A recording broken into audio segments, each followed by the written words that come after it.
Salut les amis, on est parti aujourd'hui pour une vidéo spéciale Mercato. Je sais que c'est un sujet qui vous intéresse énormément. La saison va bientôt se terminer, le Mercato va bientôt ouvrir ses portes. Actuellement, on est en pleine période aussi de négociation entre certains joueurs et certains clubs. Donc au programme aujourd'hui, une petite dizaine de minutes avec les 10 plus grosses infos de la semaine. Et on va démarrer directement du côté de Barcelone avec cette information qui concerne Ousmane Dembélé, la reprise des discussions entre l'agent de Dembélé, Moussa Sissoko, et les dirigeants du FC Barcelone, des discussions qui étaient interrompues déjà depuis quasiment 3 mois. Elles ont repris ces discussions en début de semaine, ça a même été confirmé par Xavi qui l'a annoncé en milieu de semaine. Reste à savoir maintenant si le Barça sera en mesure de convaincre Moussa Sissoko, un agent qui a vraiment des exigences très élevées pour son joueur et qui pour le moment ne veut pas se plier aux exigences salariales du FC Barcelone. Dembélé a un rôle très important depuis le début d'année 2022. C'est un joueur et un élément très important de la vision des choses, de la vision de l'équipe de Xavi. Xavi compte sur lui, mais les négociations sont toujours compliquées. On continue du côté du Real Madrid avec cette information qui concerne Erling Haaland. Depuis quelques jours, le Real a accéléré sur le dossier Erling Haaland puisque le Real a été aussi assez refroidi par les déclarations de Kylian Mbappé la semaine dernière. Donc côté madrilène, on a accéléré sur le dossier Erling Haaland et il semblerait même qu'une première offre a été transmise auprès de Haaland. Et puis là aussi, c'est toujours assez compliqué parce qu'il y a des commissions à verser pour Mino Raiola, l'agent, et pour Alfingue Haaland, le papa de Erling Haaland. On continue les amis, toujours du côté de l'Allemagne, et ça va concerner le Barça, mais aussi le Paris Saint-Germain. On parle de l'avenir de Robert Lewandowski. Fin de contrat pour Lewandowski, ça sera dans 1 an. C'est pas cet été, ça sera dans 1 an. Mais on sait très bien les amis que de faire rentrer un joueur dans la dernière année de son contrat sans le prolonger, eh bien tu t'exposes évidemment à de gros risques. Et ça, le Bayern en est conscient. Donc on peut potentiellement avoir un départ de Lewandowski cet été. C'est plus que probable. Le Bayern ne veut pas du tout se retrouver dans la situation du Paris Saint-Germain actuellement avec Kylian Mbappé, où Mbappé dans 2 mois et demi il sera libre et il a toujours pas prolongé. Donc du côté du Bayern, on se prépare évidemment à un départ de Lewandowski, et son agent Pini Zahavi est en négociation, est en contact quasiment quotidiennement avec le Paris Saint-Germain et le FC Barcelone. Robert Lewandowski est ouvert, lui, à un nouveau challenge dans sa carrière et vraisemblablement aussi un nouveau championnat. Peut-être l'Espagne, peut-être la France. En tout cas, un départ de Lewandowski est de plus en plus d'actualité. Pini Zahavi, l'agent de Lewandowski, a de très bonnes relations avec le Paris Saint-Germain. Pini Zahavi, c'est l'un des hommes qui a amené Neymar du côté du PSG. On continue toujours du côté de l'Allemagne avec 2 informations qui concernent le Bayern Munich. Ça semble être des dossiers très très avancés côté bavarois. Le latéral marocain Noussaïr Mazraoui, latéral de l'Ajax Amsterdam. Les négociations ont très très bien avancé cette semaine.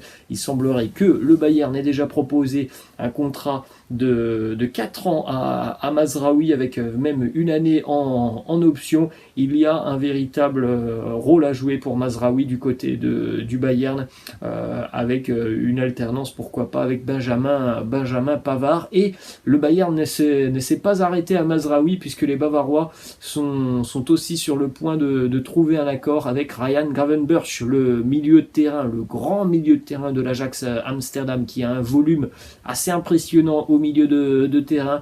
Il y a un accord avec les représentants du joueur, donc là on pourrait signer 2 très très gros coups côté bavarois, des joueurs d'avenir avec un immense talent, latéral marocain Mazraoui et le milieu de terrain néerlandais Ryan Gravenberch.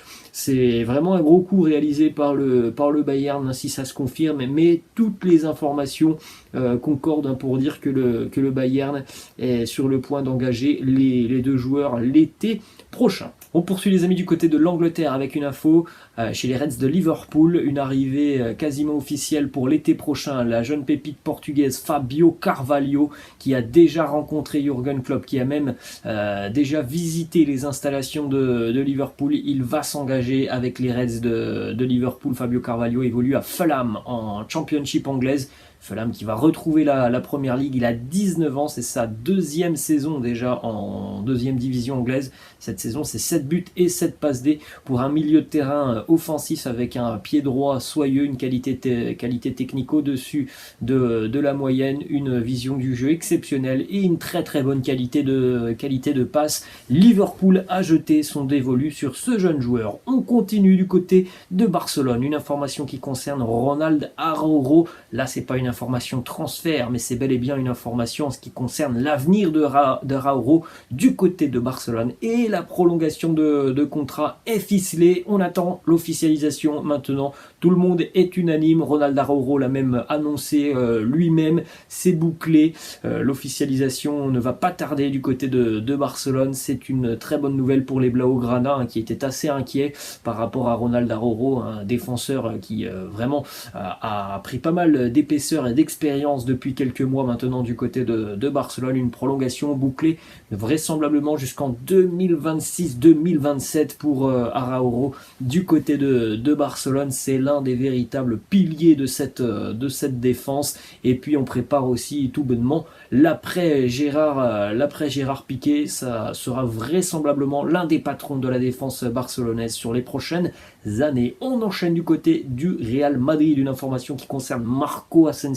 Marco Asensio, il est en fin de contrat très prochainement avec le Real. Le Real négocie avec lui, mais voilà, il y a déjà pas mal de clubs intéressés, et notamment l'AC Milan qui est venu au renseignement. C'est même l'une des priorités du mercato milanais.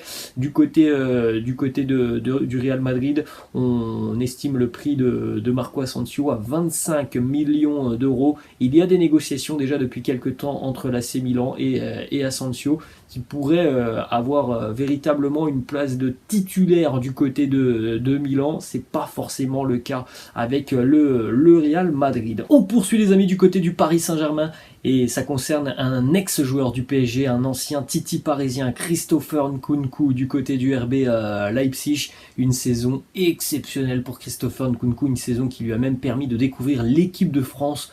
27 buts, 17 passes décisives cette saison pour Christopher Nkunku, toute compétition confondue. Le Paris Saint-Germain est prêt à rapatrier le joueur en France, lui qui avait quitté Paris il y a 3 ans parce qu'il n'avait pas assez de temps de jeu dans la capitale. On rappelle, il était parti pour 13 millions d'euros, Christopher Nkunku, et à l'heure actuelle, le PSG serait prêt à débourser les 70 millions d'euros demandés par le RB Leipzig. Un nouvel exemple de la mauvaise gestion des jeunes joueurs côté Paris Saint-Germain. Lui qui a complètement trouvé son rythme du côté de l'Allemagne. Le Paris Saint-Germain serait donc prêt à faire une grosse folie pour rapatrier Christopher Nkunku avec son profil offensif de milieu offensif ou de numéro 9. Il y a déjà tellement de monde au Paris Saint-Germain. Ça reste un profil évidemment très intéressant, mais quelle gestion quand même du PSG, parti pour 13 millions. Il y a 3 ans, le PSG serait prêt maintenant à débourser 70 millions pour faire revenir Christopher Nkunku. On va terminer les amis avec une dernière information qui concerne un entraîneur. On va parler de Pep Guardiola qui pourrait prendre en main la sélection brésilienne. Alors c'est très simple, à l'issue du mondial 2022, Tite va quitter la sélection brésilienne. Du côté de la sélection, on pense déjà à l'avenir et Pep Guardiola est le successeur idéal pour la fédération brésilienne. On est même prêt à lui offrir 12 millions d'euros annuels. Pep Guardiola Guardiola qui n'a jamais caché son envie de devenir sélectionneur. Quoi de mieux que de devenir sélectionneur de la meilleure sélection au monde, de celle qui a remporté 5 mondiales.